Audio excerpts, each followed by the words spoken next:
So we're taking a look at the latest Guild edition of Woodsmith magazine, number 219. It's already loaded into your woodsmithlibrary.com, so you can go in there and take a look at this, the digital version of it.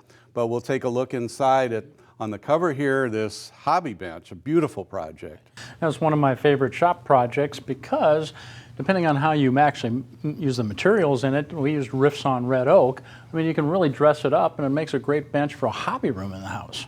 So that could be a beautiful bench all by itself. So let's take a little bit closer look here. And on the top, we've got a laminated top and dog holes, round dog holes here, so you can add a hold-down clamp to hold your project in place, say for if you're carving or something. Yeah, there's a lot of great accessories that fit into just round dog holes. Like this, we just made a platform for mounting a carving vise. And then along the back here, we've attached this tool rack where you can keep all your tools, within easy reach, so they're right there when you need them. So we'll take a little bit closer look here at the construction of this. So the sides are pretty basic, actually, just a frame with mortise and tenon joinery. Now you could build the two frames on the two sides, and then actually, let me go up here a little bit, and we'll add the laminated top and the stretcher, and you would have a bench that's pretty functional, just doing that part of it.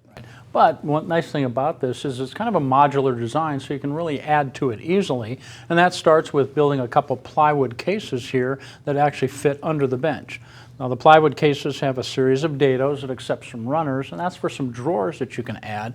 And everything's glued and screwed together, and it just slides into place and gets screwed to the main part of the bench. So speaking of the drawers, then we decided that we wanted to make them a little bit nicer drawer, so we decided to use box joints. So the joint actually shows on the front of the drawer, and there's a whole bunch of drawers and a whole bunch of box joints.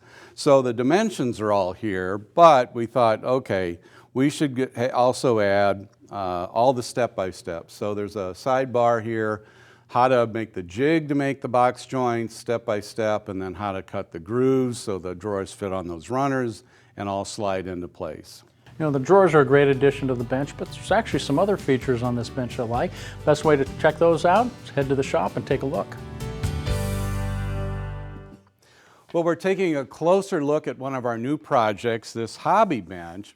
Relatively easy to build, just an outside frame joined with mortise and tenon joinery, and then a laminated top and a stretcher, and with that you pretty much have a good hobby bench. But from there you can add all kinds of storage options. For example, this bank of drawers that fit into a plywood case. We joined those at the front with box joints just to give it a nice traditional look. Now there's one other feature, one other critical feature for a drawer.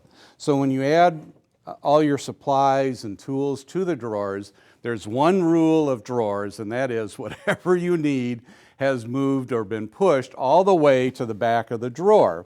So you want to have a full extension drawer some way.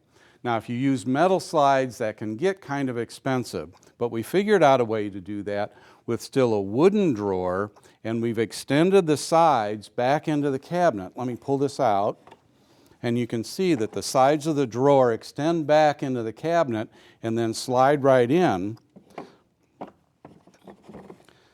so you get that full extension functionality. The other important feature of this bench are the row of bench dog holes that we drilled in the top. Now these come in handy for all kinds of accessories.